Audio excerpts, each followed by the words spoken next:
Welcome everyone to today's workshop on the day focused on digitization. We're going to focus on open source, but from a strategic perspective, and we have a great group of people here to discuss this from different perspectives. So I'd like to introduce a good friend and colleague, Keith Bergelt, who's the CEO of Open Invention Network and is also an advisory board to CIP. Keith, it's great to have you. Please, the floor is yours. Great to be here, and as Bo said, we have a great group of people who are friends and colleagues that some new friends, some old friends, but I think it's almost I think about it as a parallel universe. The legal community is much more like a collaborative group of people, and I think it's because open source is a social movement. It encourages us to collaborate, to build on each other's ideas, to raise each other up through the sharing of knowledge and the compartmentation and the isolation that so often exists in the legal profession. I think to a great extent is eroded for a positive outcome in terms of how people participate, how they share in terms of supporting the incredible level of growth and collaborative development and innovation that results from the technical side getting together. And I think for a lot of people that don't spend their time looking and working with people, with coders and people in the open source community, they may miss that this phenomenon has happened. But in the last 30 plus years, open source has transformed from an idea into a reality that is inescapable as a vehicle to be able to create new novelty. It is the way that we invent cross-organizationally, cross-geographies, cross-sector, to be able to innovate in software, to solve technical problems and challenges, to address challenges in software. And really, when you think about it, software is displacing hardware, or has displaced hardware in many segments and many industries, to the point where it is very difficult to find an industry where any company 5 years from now will define itself as a hardware company. I remember going to see Komatsu and John Deere and companies like that, and I thought maybe it's a little early. And this was maybe 4 or 5 years ago. And then going 2 or 3 years ago, I realized they caught up. They figured it out. That software is ultimately going to give them differentiation, and it's essentially ready and available. It's not that they have to invent it from scratch and that they have to live in silos the way historically so many companies and so many industries have, isolating themselves, replicating technology development, doing it apart. But the idea of coming together has really transformed the level of innovation, the kinds of products that we're able to tap into and use. And it's really changed the intellectual property, the landscape as well, because so much of the concern early on in open source, before large companies started to get into it and adopt open source code in a very significant way, say 14 or 15 years ago, is the comfort level from an intellectual property standpoint that it's okay to adopt open source code. It's not going to expose you to risk. And I think that's been an important part of what this community, the legal and open source legal community, has really helped to be able to create solutions that neutralize risk, whether it be from patents or risk associated with copyright infringement and the inappropriate development of a strategy around compliance management. But managing these elements is such an important part of what the community is about, of open source legal professionals. And you know, that community is so passionate that it's not just legal professionals that coexist in that community. You have many developers that have learned and studied and tried to educate themselves sufficiently to be able to help their companies and to make better choices early on. Because one of the challenges always is in a paradigm shift like this is, how do we get enough legally trained legal minds to be able to work with companies? I mean, we've seen you think about every electronic touch we have in society now, it's not branded as such, but it's hard to avoid Linux and open source code and technology. If you look at air traffic control systems, it's open source. If you look at trading platforms, it's open source. If you look at if you want to search on something on Alibaba or on eBay or Amazon, you're utilizing open source technology, open source code.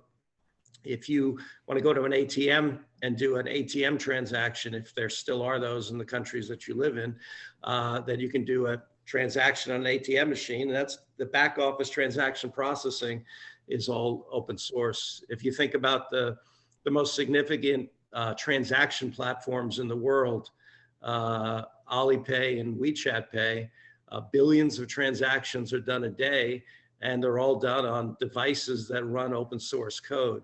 And even if you start to migrate over toward toward Apple and Apple's products, even though they may not be built on top of the Linux kernel, they are utilizing significant amounts of open source code. And so there's an inevitability that you will use it if you want to stay current, if you want to innovate. And that's one of the incredible draws, and why so many open source projects have been minted over the last 12 to 15 years in particular. Linux Foundation being one of the major authors and managers of these projects. But we look at, whether it's Apache or whether it's Eclipse, or you look at in China, the OpenAtom. There are 5 major companies that are supporting projects inside OpenAtom. I think the key is that wherever the project is launched and whomever is involved in it, inclusivity is very important to be able to create success, because it's not, I think I remember some discussions with Tencent maybe 11 years ago, so quite some time ago, about the whole concept of is China actually big enough to have its own open source, like an open source of China? And I think, one of the things I've been heartened by in the last 5 years is that those kinds of discussions are not being had anymore, but there's a recognition that by creating a richer stew, by having the massive population of talented, innovative Chinese entrepreneurs participate in open source, we're getting projects are being enriched, and by having more European participation, by having participation from African countries, from India, Southeast Asia. I mean, clearly the migration occurred European American, and then Japan, Korea, and now China. And it's an explosion. It's a revolution in the opportunity for inventiveness to be distilled. So we're distilling a collective intelligence of an entire population of people. And to me, that's what's exciting about open source, and why I love working in it. And because we're nurturing and encouraging and serving as supporters and guides to a phenomenon that truly transforms innovation from 1 + 1 + 1 is no longer 3, it's 6 or 10 or 20 when we bring smart people together. Fortunately, we have lots of smart people here with me today. And I wanted to introduce Karen Copenhaver first. Karen is, the knowledge that I have is largely attributable to Karen, spending time listening to her and understanding her perspective, her balance, her kindness, and in sharing with me and with dozens of other people in the community. And I thought it would be a good place to start to have Karen talk about her experience in coming from the legal profession, being a lawyer at IBM and elsewhere, to how she came to open source and the kinds of things she has done and her role now as outside counsel to the Linux Foundation. So Karen, please. Thank you very much. There's so many ways to tell this story. I started at IBM in 1979, and the company thought that they were an independent actor, not dependent really on anyone. They brought in, with the semiconductor plant I worked at, they brought in chemicals and sheet metal, and they shipped out semiconductors. And you could tell this story by just understanding that no one operates in that manner anymore. We are all dependent and vulnerable to many others operating around the globe. And so you could say that this was a move away from that illusion of independence to open source being a recognition of our complete dependence on many others in the industry. You know, you could also tell the story of, from the point of view of time, is that, you know, we used to have processes that would, and think about it in terms of negotiating agreements, where you would spend months deciding what you were going to do. And then once you had all the specifications written and the agreement was signed with all of the exhibits, then you would begin work. And no one can operate that way. If you know exactly what you're going to develop, you're too late. You're way behind the curve. So, you know, how do you operate in this dynamic environment and develop on the fly? You could tell this story in terms of moving away from the details of lawyers having a primary role in managing development processes to, you know, lawyers stepping back and letting the developers actually run the processes. There are many ways you could tell the story, but none of them are really about the fellow sitting in his garage writing code that's an unsophisticated developer and that is doing this just out of the goodness of his heart. All of them are really based on very sophisticated evolutions of industries. So you might have thought, to talk about open source, that the first thing we would do is we would talk about a bunch of different license agreements. And because that's where we always started years ago. We would explain the different licenses, and we won't even be talking about license agreements today. They are facilitating documents. They are incredibly important to the community's evolution, but we've moved to a point where we're all very comfortable with a set of agreements that are used over and over again, or licenses that are used over and over again. And we don't spend a lot of time talking about those anymore.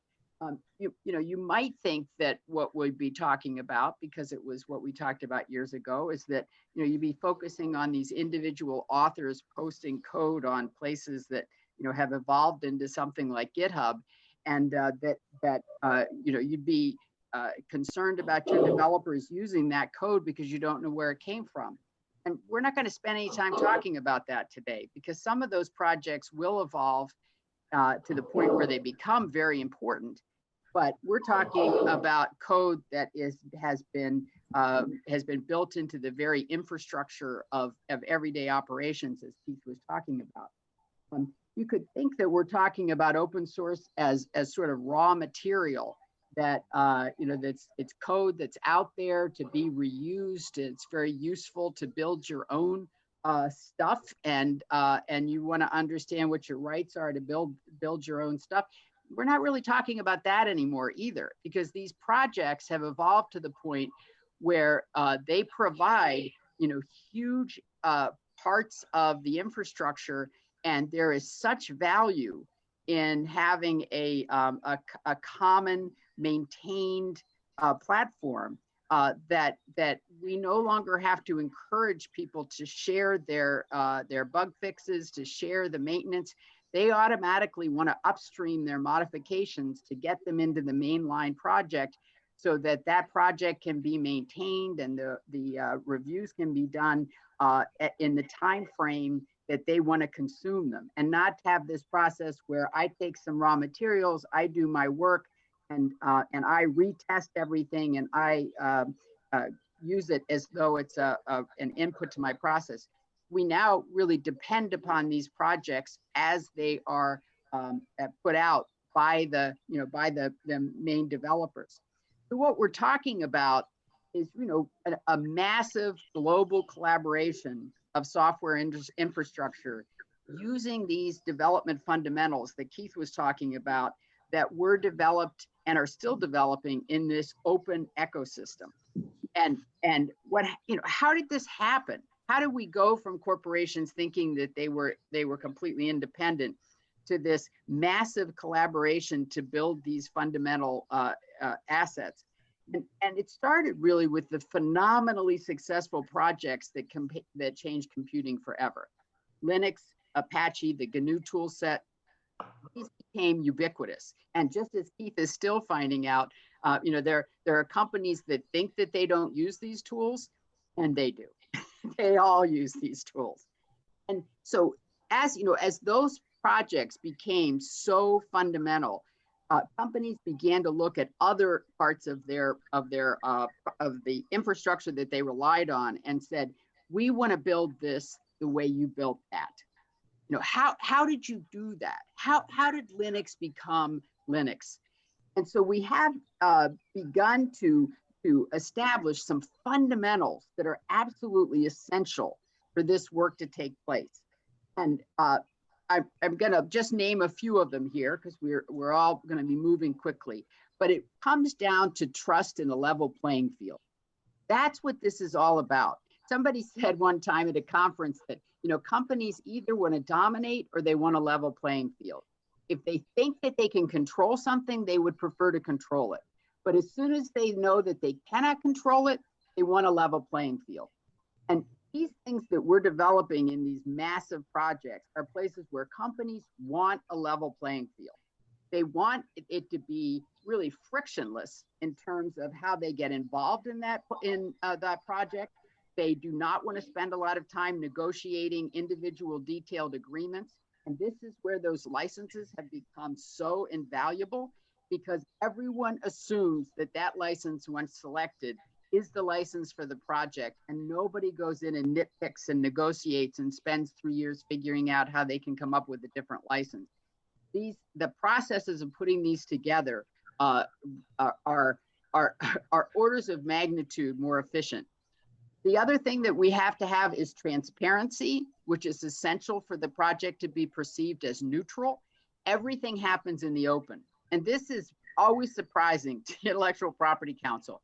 There are no secrets. There are no NDAs. Things happen that everybody can participate in and that everybody can see how it happens. And that's how people have confidence that this project is being built for everyone's benefit and that they're not getting snookered, that it's actually being built for somebody else's best interest. There also is an importance in having this shared dependency. Keith, I think, could talk about this forever, is that, once you realize that you are dependent upon the continued availability of this infrastructure, you become a part of the defense of the infrastructure. You become a part of the community that will come to its rescue. And you also are going to become a part of the community that automatically upstreams those modifications, upstreams those improvements, because you want them to be maintained. And when you realize the cost efficiencies that come from maintaining these huge code bases in collaboration with everyone else who's dependent upon it, you no longer want to be standing alone with your own implementation. And the last piece that I think is really important is that the developers taught us about duocracy, that those who do should be in control. And I think we've gone through periods where where people who didn't understand what the code could do or even how the hardware worked would come in and make decisions about how things ought to operate. These developers in these projects really decided a long time ago that life was too short to be developing things that didn't make sense to them or developing things on timelines so that they were released before they were ready. And the real secret sauce of the Linux systems, the Apache projects, is that developers were working on things that they felt passionate about. that they felt enormous amount of pride in, and that they didn't release until they were actually ready, because they were releasing code that they had a sense of their own integrity being behind it. So that duocracy driven by developers who actually do the work. So I had asked Bowman to post a doc, or I'll provide it.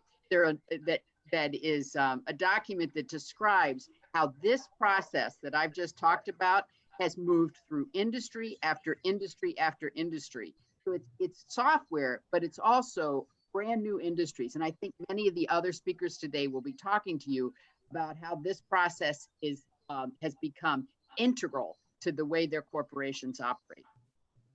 Keith? Thanks, Karen.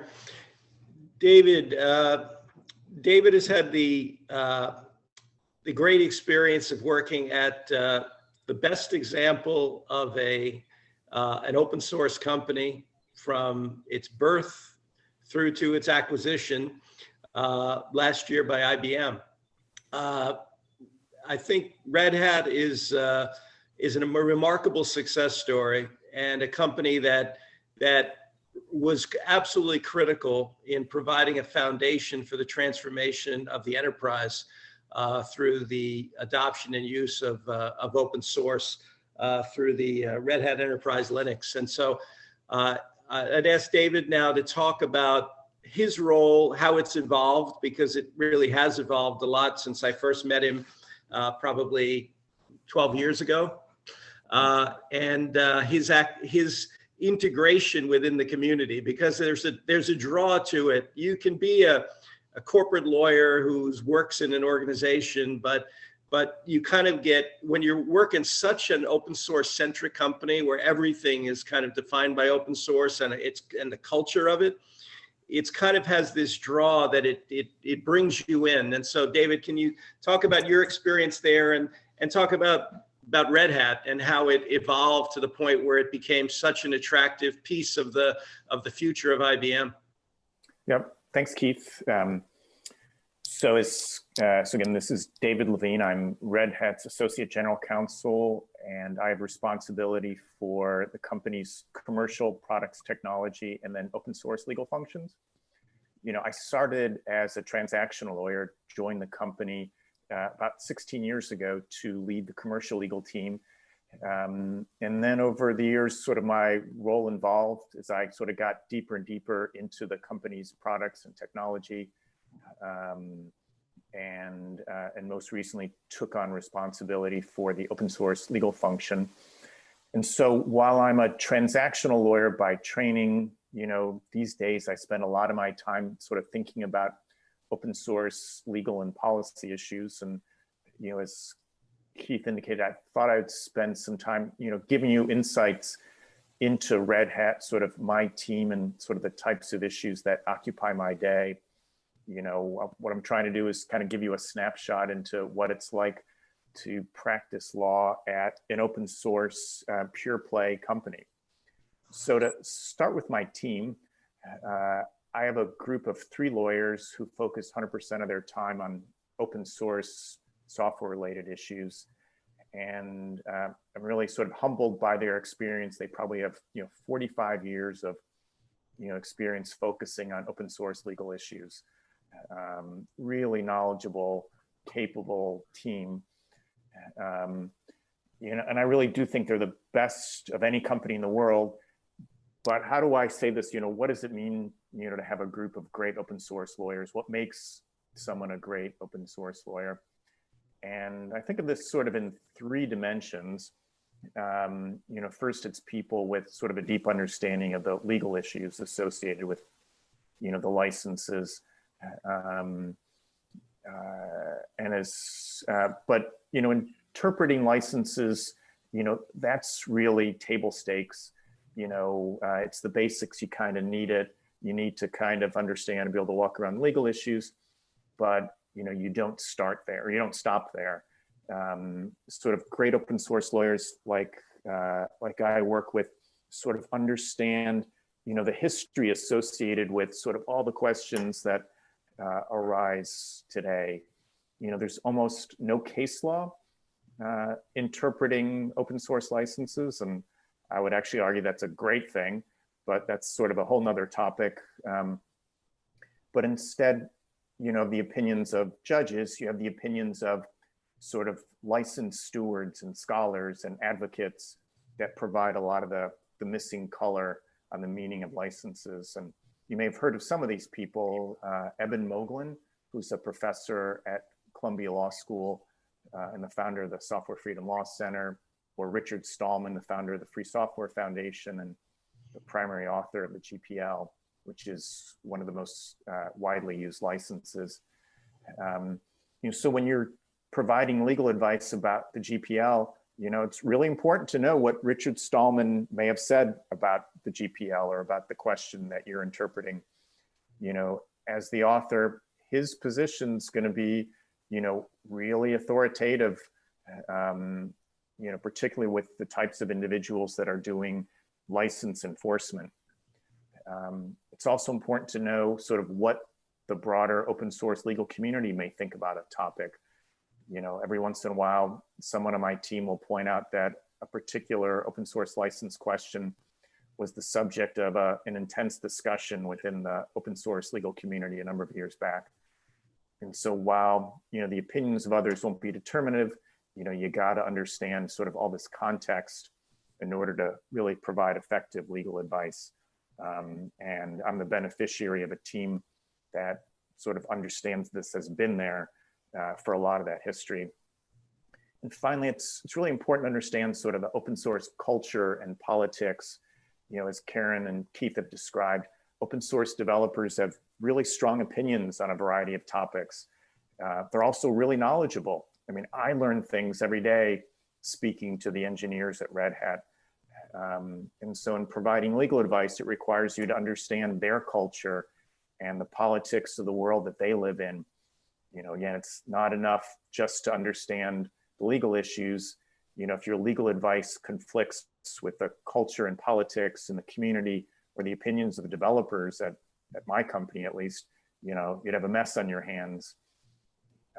You know, we've been successful as a company because we've been able to attract, you know, the best open source developers. And, you know, the last thing I want to do is sort of alienate our best people. So those are sort of the lawyers on my team. And, you know, if any of you are lawyers who are either seeking to advance your career in this area or hiring open source lawyers to join your teams, you know, think about, you know, what makes a good open source lawyer in these three dimensions. So let me talk a little bit about sort of the clients at Red Hat. So who are the clients of my open source team? Well, it's primarily engineers. And to understand Red Hat engineers, you really need to understand, you know, that everything that Red Hat develops and distributes is open source. So we have no proprietary products at all.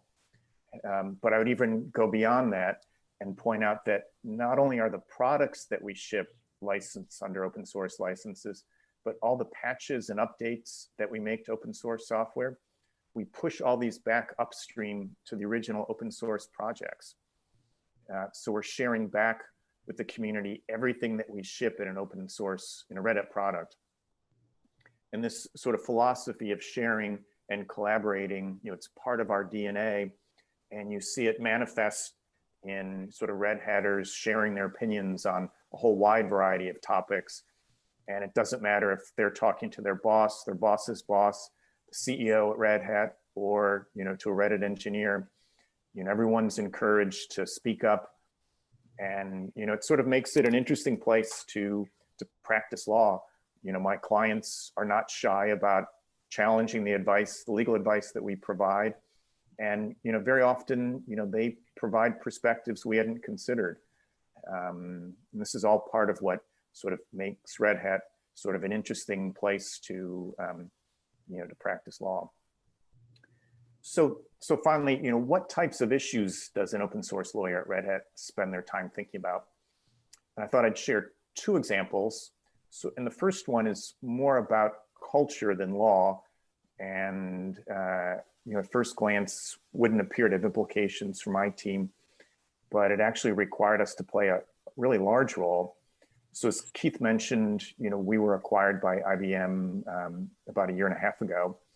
And just after the deal closed, one of the sort of back office questions that we had to address was whether we would adopt IBM's code of business conduct or continue with our own. The Red Hat code of conduct was sort of high level principles based, and IBM had a more detailed code. But there were sort of important elements from the IBM code of conduct that we wanted to make sure were brought to the attention of Red Hatters. But my team, we were concerned that IBM's code might be poorly received by Red Hat engineers who would view it as sort of overly prescriptive, too corporate.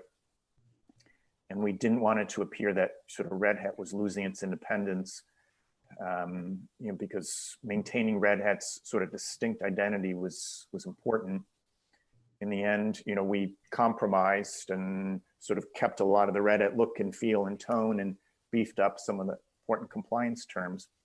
But before sharing this across the company, we sought out the opinions of a number of key influencers within the Red Hat engineering community, who were able to confirm that they thought our compromise approach would work, it wouldn't be misinterpreted.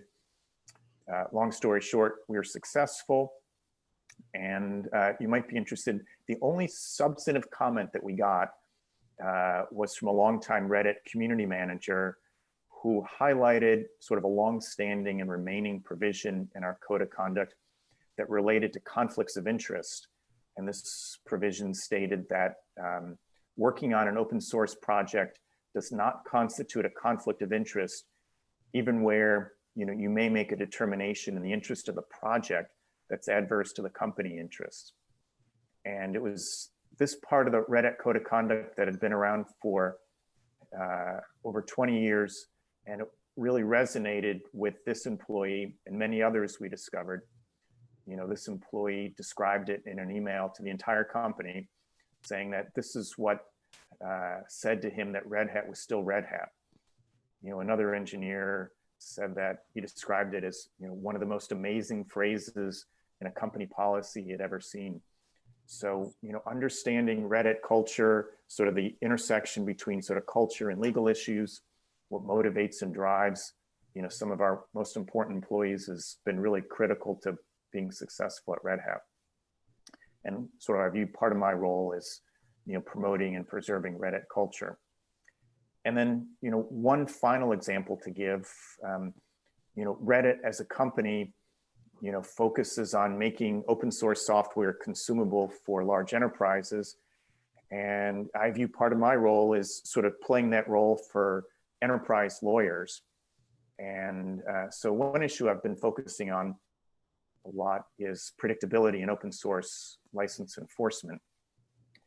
And one of the challenges we noted a while back was that version 2 of the GPL didn't contain a cure period in the event of a breach. This meant that in the event of any act of non-compliance, however minor, the license would terminate automatically with no opportunity to fix the non-compliance.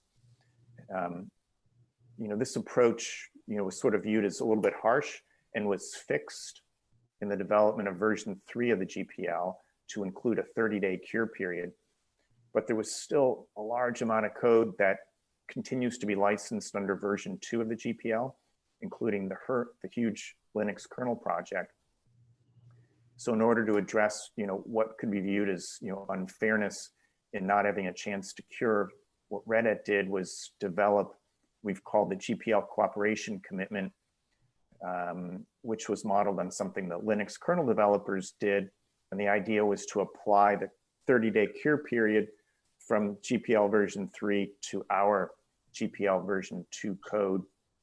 And over the last 4 years, we've sort of led a consortium of about 60 companies that have adopted, the cooperation commitment for all of their GPL v2 code. Overall, the goal here is to establish a norm within GPL v2 community that we're going to act fairly in enforcing our copyrights. If you work for a company that hasn't adopted the cooperation commitment, I'd encourage you to do so. You can find it online or contact me if you have questions. So maybe just to summarize, Red Hat is a unique company. You know, we face different legal issues than most companies will, but you know, as Keith indicated, you know, open source software is becoming, you know, ubiquitous. It's transforming how software is developed and distributed, and the issues and challenges that we face, you know, as a collective open source community are really fascinating legal questions. You know, for me, it's been a great space to practice law for the last 16 years. Thanks very much, David. And I think, you know, just to, not to belabor this point, but I think some people are, you know, if they're not observing this grand corporate experiment, then they should, because it's the ability for this incredibly culture-driven, sophisticated, organic, you know, just the pledge, the promise that you're talking about, you know, the fact that you can just organically develop this, Linux Foundation's discussing it, Red Hat runs with it, you're leading it, and, you know, we'll have, before this is over, we'll have thousands of companies that are joined up to it, because it's kind of like what I do on a daily basis. It's creating, as you say, a norm, a set of norms, something that people can buy into, because we're so culture driven. And, you know, when we get to Roger later, it's interesting because you don't have many culture driven companies in China in the way that Alibaba is. And I'll be interested to kind of hear him kind of talk about culture, not just open source, but corporate culture, because they're both intertwined. You're not receptive. And I think the ability of a small company to be able to infect in a positive way the culture of a large, hyper successful company, one of the national champions of American industry of computing overall, to be able to watch this happen over the next 3 to 5 years is going to be something significant in our lifetimes, because we see that buying a bunch of small companies generally doesn't work. I mean, Mike Volpe tried that when he was running kind of the mergers and acquisitions activity and bought a company every 9 weeks for 4 years at Cisco, but Cisco kind of came out pretty much the same. It wasn't as accretive as it could have been. But I think the culture of open source, which brings the outside in on a regular basis, is no better, it can be not better represented than what Red Hat is. And so Red Hat has the greatest possibility of transforming, going from small to large. So it'll be interesting to watch that. Yep. Fred, wanted to, this is a great, you talk about great experiments. There's the most successful and probably most respected auto company in the world, most respected company, certainly in Asia, Toyota, humming along and living in its own world with lots of tier 1, 2, 3 suppliers, maybe kind of lost its development edge, but it was not unique to Toyota. It's every auto company in the world 5 years ago had gotten too used to eating its food pre-chewed, and now is essentially reemerging. And this is a great story because we're partway through its reemergence. And so if you could talk about kind of the transformation that's occurred inside Toyota through what's happened with Murata-san's leadership and the launching and founding and management of the most significant auto project in the world, which is managed by the Linux Foundation, automotive grade Linux, your role as an organization in bringing everyone into that and creating this slipstream of energy that is now transforming the auto sector. If you can talk about that and, you know, kind of where open source is within the company. Great. Thank you, Keith. And yes, my name is Frederick Mao. I'm Intellectual Property Counsel for Toyota Motor North America. I oversee all of the research and development activity for North America relating to intellectual property. And the one key word that I've heard both Karen and David mention was evolution. And I've been lucky enough to really see this whole evolution from beginning all the way to where we are today. I joined Toyota probably about a little over 15 years ago.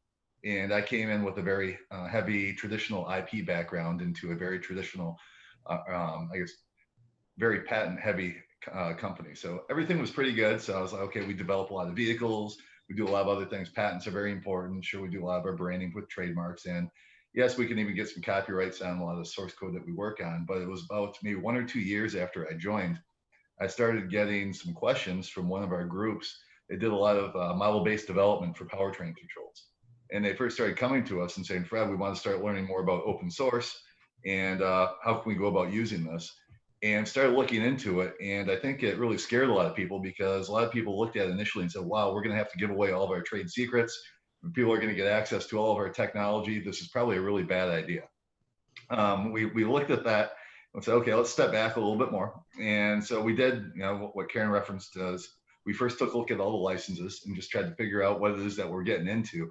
But those were the really, really early days, and we got off that really quick because I think very early on we saw all the advantages to open source, especially as Keith mentioned, our whole involvement in automotive grade Linux, because this allowed us to really develop our infotainment systems, our multimedia, everything that's really bringing a lot of content, a lot of value to our customers, do it in a very efficient manner. And so with Murata-san, a lot of the work that they're doing in Japan, we have various groups. Everybody really pretty much jumped all in, and they quickly realized all the benefits to what we were doing. And then that alone was not enough because just one of the principles of Toyota is the whole respect for people, getting involved. Toyota didn't want to be viewed in the community as somebody who was more or less a leech on the system where we're just taking.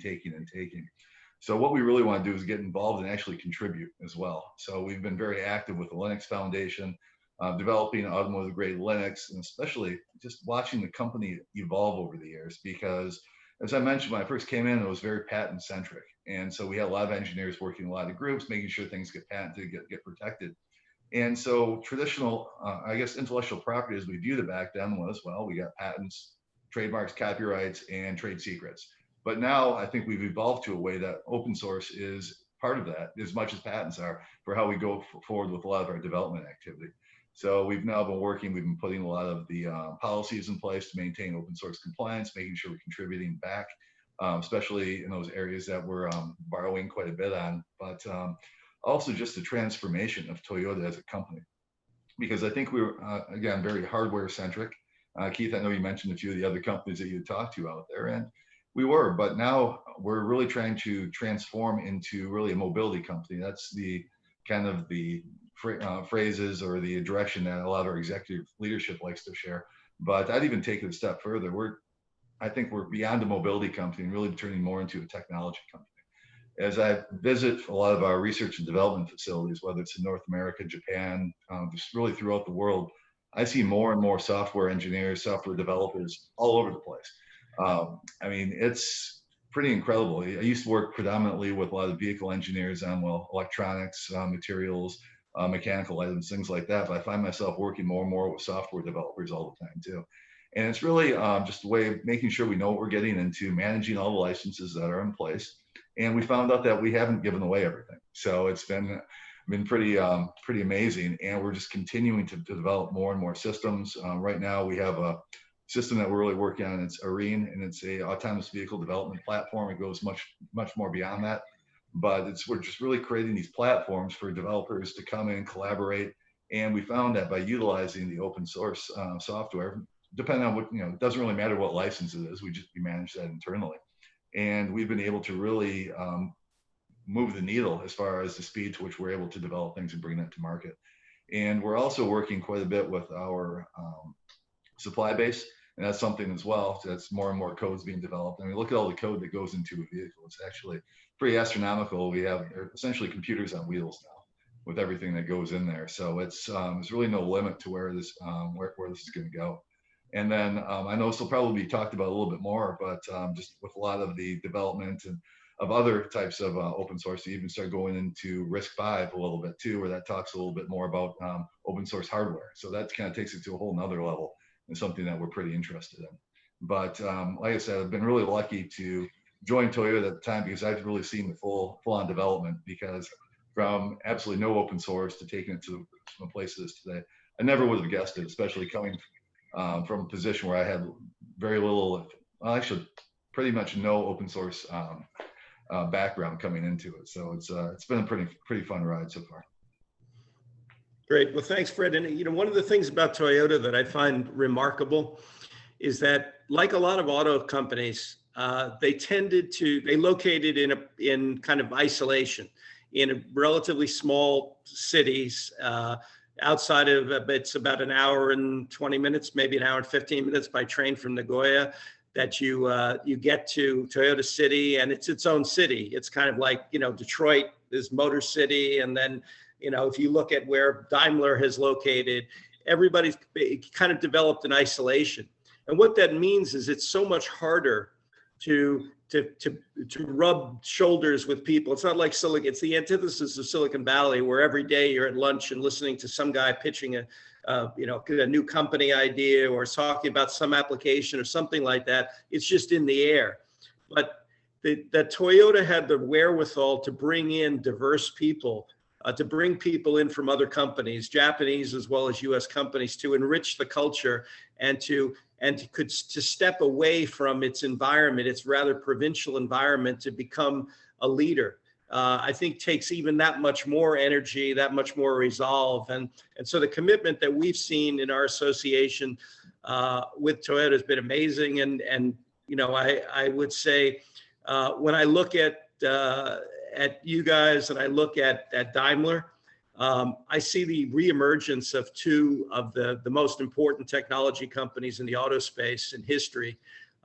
These are not, it's not an accident that, you know, you both companies have grown up in the way they have, but everyone else follows you in Asia, and everyone else follows them in Europe. And that's the way it's been. And the moves that both of you are making, they're different, but they're getting to this kind of a same place, that to recognition of how important open source is and how important partnerships are to be able to enrich a culture and to be able to drive innovation.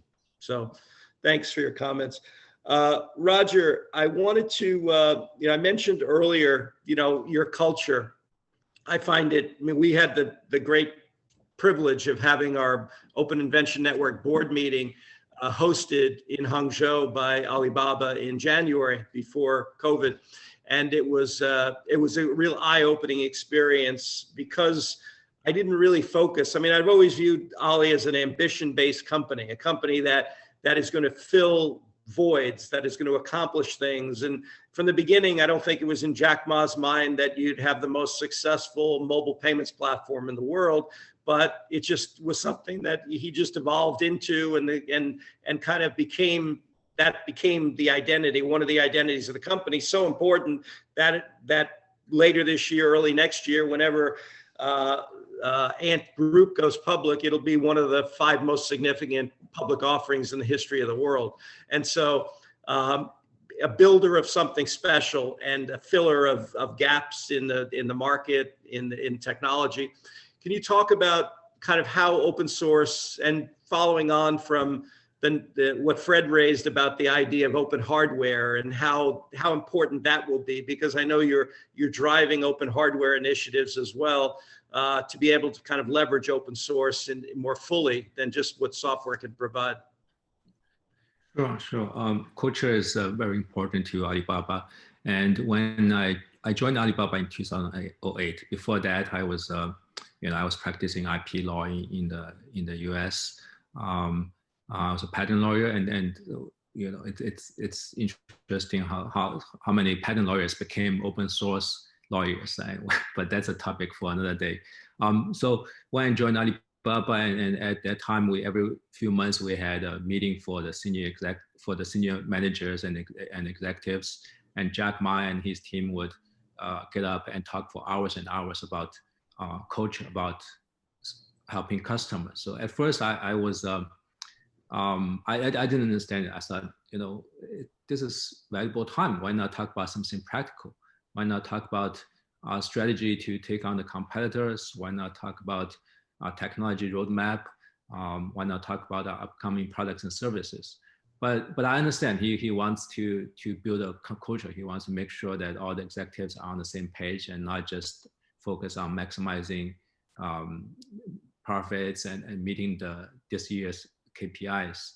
So he likes to say that if you have $1 million, it's your money. If you have $1 billion, it's the society's money. So you have a responsibility to the society to make it better. So I think this is consistent with the open source culture. And Keith, I think we met in Shenzhen about 10 years ago at an open source conference you organized. So at that time, Alibaba was already using open source, and I worked with the engineers on compliance. I collected a list of the open source programs they're using, what licenses they're using, to make sure we're using them correctly in compliance, that we're respecting and conforming to society norms. So that's how I developed interest and understanding in open source. Like Karen and David said, it's not just strictly legal issues, looking at case law, looking at some legal provisions, but also understanding the community culture and expectations.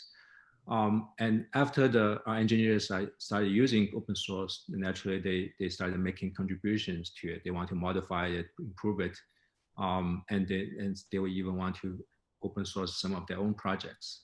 So we developed hands-off approach for that. We encourage that. We have online systems where they can submit a request, say, I want to open source this, or I want to submit this contribution, and they get approval pretty easily. So at that time, there was a hands-off approach, or to use a Chinese saying, let 100 flowers bloom. So now today we have more than 100 flowers. So I checked on GitHub last week. Alibaba has about over 300 repositories. So the next challenge is how do we focus our resources to have the projects grow, not just to release them, but actually continue to maintain them and promote them and improve them. So that's the challenge. How to work, for years to keep the attention span, the resources going. And one possibility is working with foundations like Linux Foundation and Apache Software Foundation to donate those projects. So for the foundations to keep them going, to give them a wider exposure, and we're doing that. So that's where we are. And I'm glad that Frederick brought up RISC-V. I think that's important development. RISC-V is an open standard created out of Berkeley about 10 years ago, and it's optimized for low power processors, which is going to be very important going forward with the Internet of Things and everything, and cars and everything that will have a little chip, small and inexpensive chip inside. So for RISC-V, I see a lot of parallel with Linux. Linux, think back to Linux about 15 years ago. It was developing as the alternative to the dominant proprietary system, Windows. And then it faced the patent risk from the proprietary system.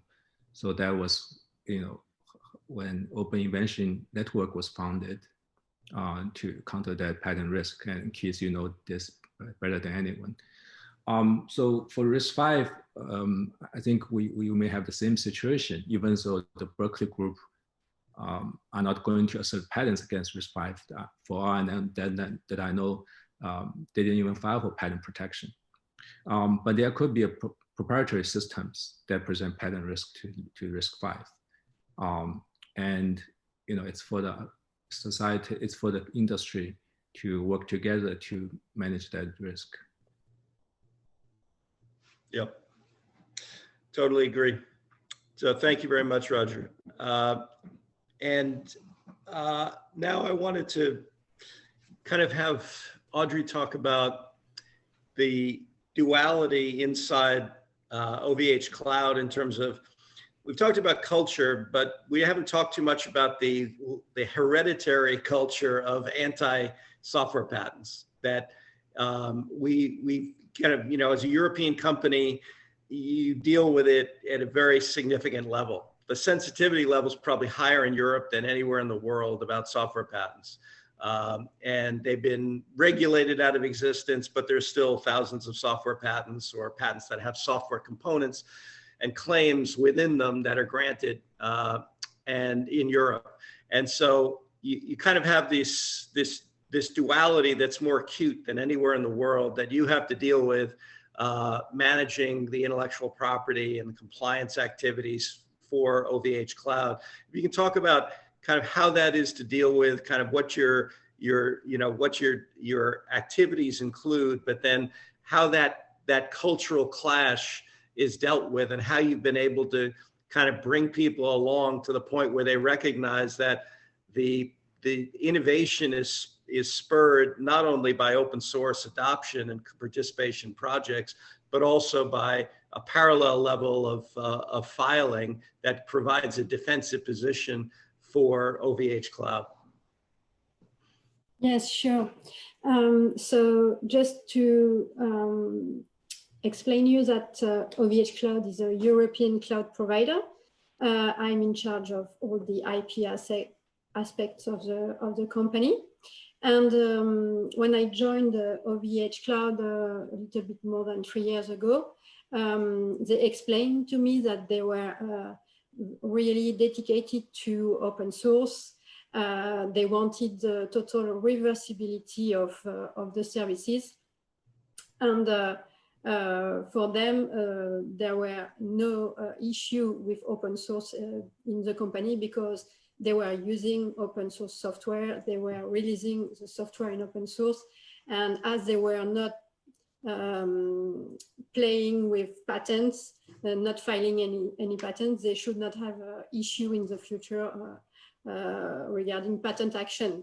So I had to explain to them that it was absolutely not true, that it's not because you are using open source that you are fully protected, and also that it is you can use open source, of course, but you have to respect some obligations, because they were thinking that open source software means that you can do everything you want with this software. So to explain that, yes, we have right, but we have also obligations, like obligation to mention the copyrights, or for license with strong copyright, that you have to keep the license when you are doing further developments and things like that. So it was the first issue we had, and we tried to create a process to help the developers to respect all these rules. The second issue was to explain them that open source does not protect against patent trolls, patent litigations from competitors, and even do not protect the open source community sometimes. So that even if it was not in the culture of our company, that we really should register patents only to protect ourselves. But it has been quite difficult to make understand to the developers that we are seeking that we would become patent trolls, and that we would fight against all the companies all over the world. It's true that most of the time the two concepts of open source and patents are set up against each other, when they are actually complementary. We had to explain this to the developers, that copyright protects the forms rather than the patents protect the method, well, to make all this education. And finally, we explained them that we will not renounce to our value of open source, and that we can do both. We can file patents to protect ourselves and even the community, when we explain. And we can also release the sources of these developments that are also protected by patents. And that in this way, first, we will prevent a third party from deciding to replicate the functionality of open source software in a different form and distribute it under proprietary license, which is possible when the development is only protected by open source. To prevent a third party from filing a broad patent and the process before we had the opportunity to distribute the application in open source. And that also that with these two actions of filing a patent and releasing the source, we can focus community efforts around a method. Indeed, since the code is open, the whole community can use it, correct it, optimize it, and thus innovation goes faster and further. As a concept remains protected by the patent, this avoids the multiplication of the methods for the same purpose and the dispersion of innovative resources.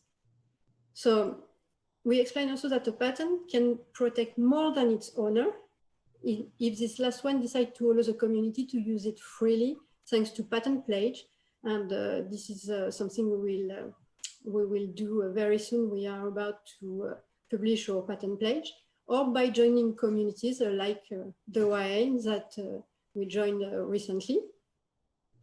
In this case, the patents become a tool to protect the whole community and to protect the freedom to operate, freedom of action in some key areas. And really, it's thanks to this kind of actions that we have finally obtained the approval of all our developers inside the company. Great, thank you very much, Audrey. I think, for the other companies, this duality, you think about some of the largest companies in the world are, and the largest patent holding companies in the world, and some of the companies that are some of the biggest monetizers in the world of patent portfolios are involved in supporting, advocating, driving major projects. If you look at the 5 networking projects that the Linux Foundation manages, AT&T is one of the biggest proponents of open source. And they're also, in the history of the carrier space, telecom carriers, they're the most successful licensing company. And so that duality is there. You look at IBM, over history, the most successful licensing company in the history of the technology space, but yet a founder of OIN and have made, like you're talking about, Audrey, the whole notion of doing a pledge. I mean, they've made a pledge. They founded OIN. They've contributed millions of dollars to support patent non-aggression and create a platform that allows for people to kind of to participate, from the most ardent anti-software patent people to the most significant pro-patent people. I mean, OIN has Richard Stallman as a signatory on its license, as well as AT&T, IBM, and companies like that. Huawei, obviously one of the most significant patent holders in the world, is a signatory of the OIN license. And so that duality, I think, maybe if, particularly Fred, if you can talk about kind of how you guys are living with the filing of patents, because you're still filing and trying to be very strategic about how you use capital to be able to build a robust patent portfolio. But at the same time, we've heard the story about the effect of open source, but talk about how that duality works at a Japanese company, particularly an auto company that has a long history of patenting and living with proprietary technology. Certainly. I've had this discussion with a lot of new software engineers as well, because everybody coming in, we have a pretty robust patent program. And very quickly, I have a lot of software engineers telling me that, hey, we don't want to patent anything. We just want to do everything open source. So I've actually butted heads with a number of engineers before. But what I tell them ultimately is we're supportive of both. What a patent does for you, a patent allows you to pretty much exert dominion and control over that which you create. But it's also your decision. You could choose to exclude others. You could choose people to use it through patent pledges, through joining OIN and other things like that. So we do maintain a very strong patent program. And anytime we can get patents, especially in spaces that are meaningful to Toyota, we're going to do so. Because again, what it demonstrates is dominion and control over your invention. If you want to create something, if you want to protect it, if you want to be able to use it in the future how you would like, then file a patent on it. But then that also can run in parallel with open source, because we're using open source quite a bit. As I mentioned, we have a lot of software that we're both contributing, and we're also a pretty big user of that. But just because you have patents doesn't mean you're going to go around like some of these patent trolls or other third-party entities and stop people. But what we could do is we could sign a license like we did with OIN, and that can help really further the implementation of Linux and other types of platforms using that. So it's, you know, as I stated before, it's really part of the whole intellectual property strategy. And so I'm not going to say one way is the only way, but you got to use everything sort of together to really push the company forward to where it needs to go. Thanks, Fred. And I think, you know, for Red Hat, it may surprise people to know that Red Hat has gone about the business of being the most open source centric pure play in history, and at the same time been working with inventors and filing patents right along, and making pledges and promises. I think the Red Hat pledge, which was about 20 years ago, if I remember correctly, was one of the first major pledges of its type. David, if you can just talk about how that duality plays out in it. Again, you have Europeans, so you have all kinds of cultural issues as well. You have Asian, obviously, representation, but you have engineers in many parts of the world. And if you can talk about the differences in regionalism and how that affects your invention strategy, and then just the invention strategy in general, and how it was developed, and what kind of opposition you still run into with new hires internally. Yep, I mean, I can sort of answer part of that question. I don't manage our patent portfolio, that's Patrick McBride, but certainly, you know, I'm very involved in especially some of the policy questions relating to our patent portfolio. So as you mentioned, you know, I think it was 2002 or 2003, Red Hat was one of the first to issue a patent promise where we said we would never assert our patents against any open source implementation. And, you know, not to beat the drum too loudly, but it was sort of very easy for us to issue that pledge because I think we had one patent at the time. But today we have, you know, 3,000 patents, and we have, you know, I described earlier sort of our culture, you know, and these, you know, developers, as you indicated, you know, generally don't like patents at all, but we've been able to sort of help developers to understand that, number one, because of our patent pledge, and number two, because of our membership in OIN, you know, our patents will never be used against open source. And they're really a vehicle to protect the company from, large operating companies with patent portfolios that may decide to come against Red Hat or come against open source. We've been really successful in cajoling our developers to submit invention disclosures and participate in our patent program. It's been pretty remarkable. Good, and that's, I think for many people it would be, that's a surprising story, that it's actually works as well as it has. And I've had because I work with obviously Red Hat on a regular basis, it's something that you can feel that there's receptivity to it, there's an understanding. But I think without those two components that you described, that it would be very different, and there would be much more friction and much more hall talk about, well, we shouldn't do this. But all I find is essentially acceptance and recognition that this is part of a strategy. Yep. And that's, I think, one of the key things is when you develop a strategy, I think Fred pointed to it, that to me, it's always like a mosaic. There's so many components that we build together, pledges, promises. I mean, Audrey is essentially preparing their pledge. And so it's all manner of companies, from the absolute largest companies in the world with tens of thousands of patents to the smallest companies in the world with much smaller portfolios. Is one of the fundamental elements of strategy. We talked about this idea of evolution earlier. And I think, how we're evolving and how we're adapting is one of the key things that's one of the hallmarks of the open source community, is that there's this movement that people come together and we can basically solve problems together on the legal side, which I find, really helpful. That high tide raises all boats. There's some recognition of it. And, I think Karen's formation of the legal, it's a legal network within the Linux Foundation made up of many of its members.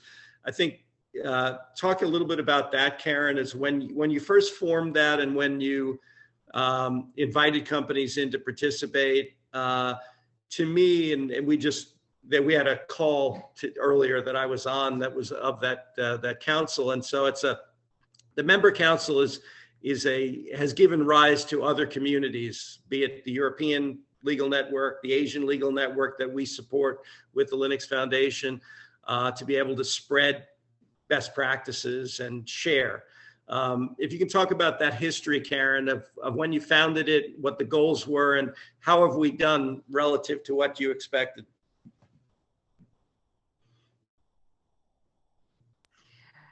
Well, I really believe that it was a major part of supporting the adoption of Linux to begin to have conversations among attorneys at companies that could begin to go beyond the just say no stance. We started that. I would say like 2007 or 8 was our first meeting. We had conversations before that, and there were two things that were going on. One was that the outside legal conversation, whenever you'd have a legal conference, you'd have people who were at law firms reading these licenses and saying, these licenses are terrible and dangerous and horrible, and you don't know where this code comes from. And here's how we're going to litigate this. And this is how you go about telling your people internally that these are very dangerous, horrible licenses and that you can't use this code. And that there weren't in-house counsel that were at companies adopting open source to counter that discussion, because they weren't really participating in that conversation. That was sort of the outside counsel conversation. And then there were attorneys inside companies that were just beginning this evolution and trying to go down the path of these very sophisticated conversations you just had of where this makes sense, why it's consistent with your long-term strategy, where you're going to have a differentiating part of your business where you're not going to be open source and you're going to preserve your proprietary practices, where this common infrastructure became compelling and you wanted to participate. And those attorneys, as David Levine was saying, that were involved in those conversations very early, Scott Peterson at Red Hat, and Richard Fontana and others, those people became absolutely invaluable resources to the entire community. But because they were in-house, they really didn't have a reason to go speak at a lot of CLE conferences. They did not want to be discussing outside what these internal developments were. They were very sensitive within companies. So, there was every new company that came into the conversation would have a set of in-house counsel who had never seen these before, often coming from outside counsel conversations that say this stuff is radioactive nuclear waste. And they would be the ones, just say no, just say no, just say no. And it was the Linux Foundation board that said, you really have a job to move the legal community, down this path that we are all following. That's, that is the limiting factor for adoption is coming from the legal offices. And if we can't fix that, we're going to delay adoption and delay cooperation for years.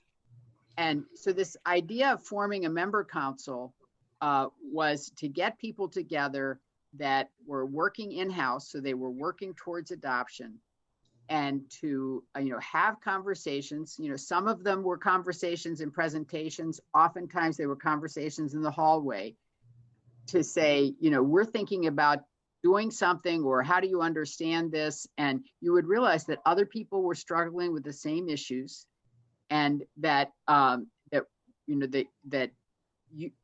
it was a competitive advantage to be on top of the learning curve within the industry on how these things were going to be integrated into a company's strategy.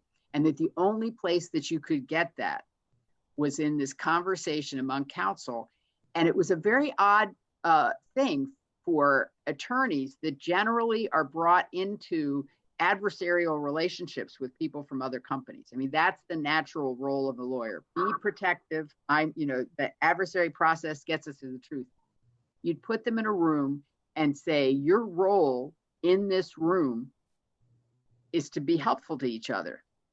Your role in this room is to teach each other, to learn each other, and to share what you've been able to learn from your practice within your particular employer. That was a completely different role for lawyers.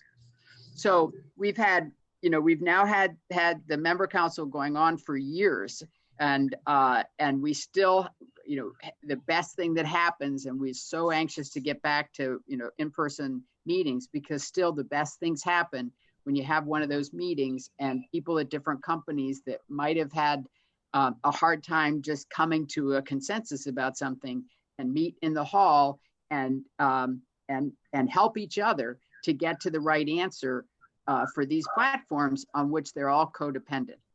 So Karen, thank you very much. And thank you all so much for the conversation. I think, it really accomplished what I wanted to do, which is to share the kinds of conversations that we have amongst ourselves on a regular basis, and convey the level of collaboration and cooperation that when we're at our best, we're involved in. And whether it's in a hallway, whether it's a phone call, whether it's a Zoom call, we're connected. And that connection is what we owe. The technical side of this is so elegant.